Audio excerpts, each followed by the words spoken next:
So, Fiona and Cake Season 2 has unfortunately come to an end. It was an interesting ride, to say the least, this season, with all the character interactions, lore reveals, shocking moments, etc., etc. However, as I reviewed each episode week by week, I found myself getting caught up in the whole Fiona and Cake online discourse.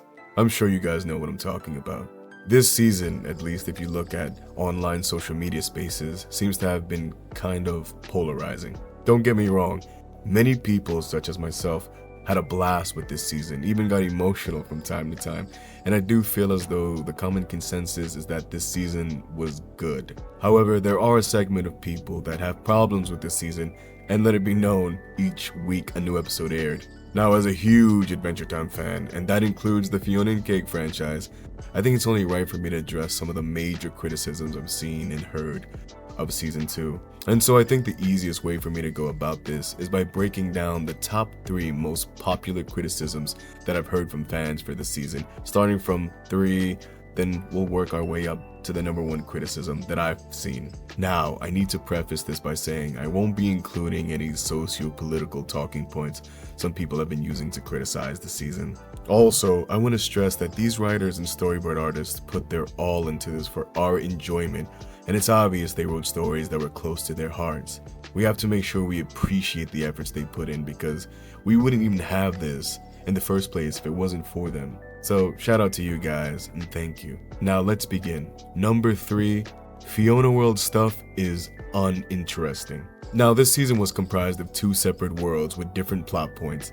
The Land of Ooh Huntress plot, trying to cure Finn, and then we had the Fiona World plotline with the friend group trying to save the sweet spot and all the little misadventures between the individual characters that went along with that. And this is where we come to a major critique of the season, and that's that for many people, they couldn't get invested into those side stories. I think at first people were interested to see how the whole saving the sweet spot and stopping Queenie from destroying the space would go. However, as the season went on, I noticed people being less and less hyped, and honestly, more annoyed that the episodes were spending time with the Fiona and Cake World characters. Now, I do think a lot of the disinterest stems from the fact that the Land of Ooh story was just so shocking and major. I mean, seeing our white Knight of Ooh in a coma on his deathbed and seeing Huntress, PB, Marcy, and Simon doing everything they can to save him was so suspenseful and so engaging that when the story reverted back to Fiona World, it felt like kind of a come down from all that hype. Now for me personally, I love diving deeper into the characters, seeing how relatable each one of them are, from Hunter being this kind and caring soul, to Marshall connecting again with Simone. But I will say, some moments, although funny, felt kind of out of place, like Cake auditioning for Cheers and seeing the mini cast perform before a live studio audience. Now again, I did think this was amusing, and at the end of the day, the writers are gonna want to inject some funny into all the madness.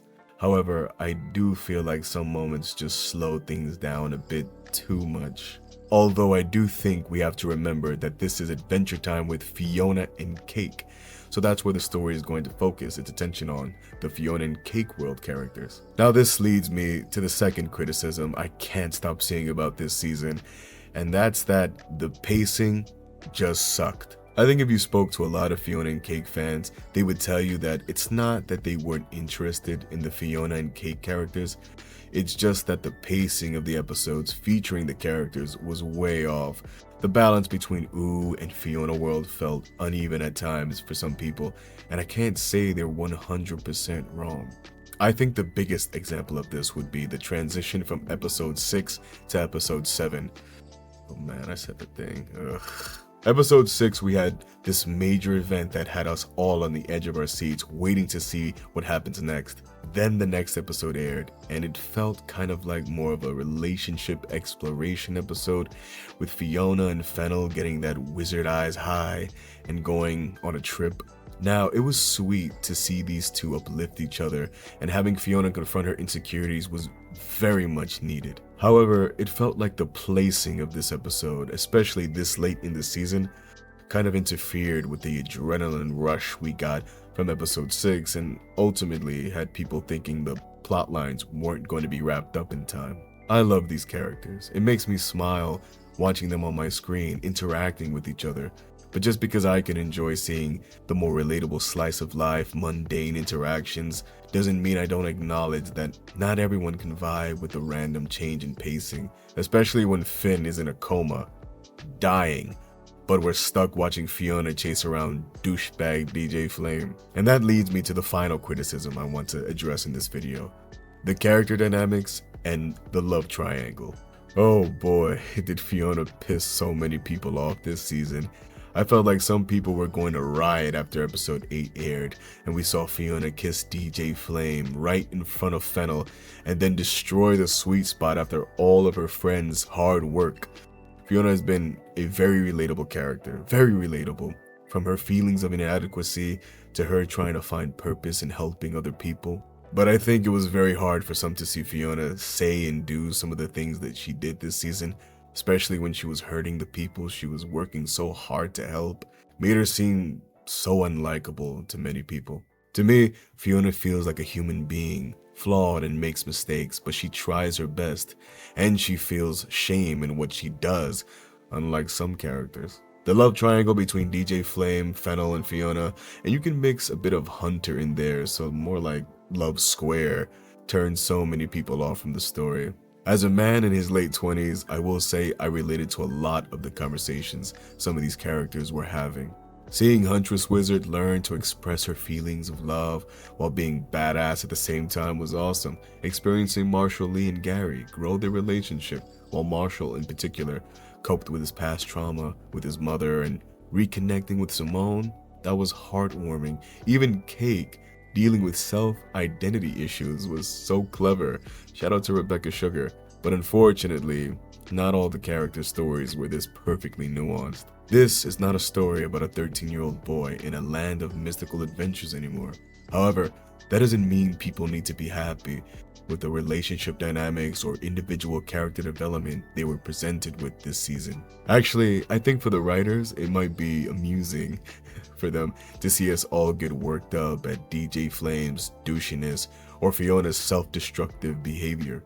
At the end of the day, it's really all about preference.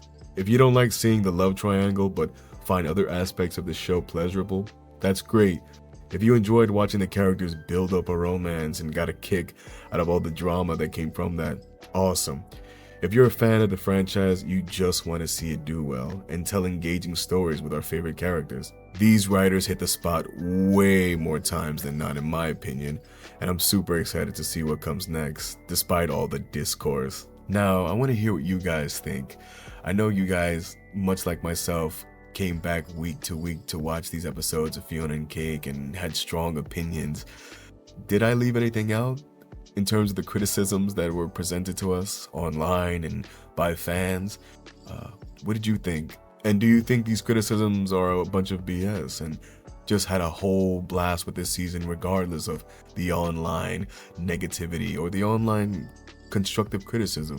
Leave a comment giving me your opinion and like the video if you like the video. Subscribe for some more Fiona and Cake content and more cartoon analysis videos in the future. Thanks guys.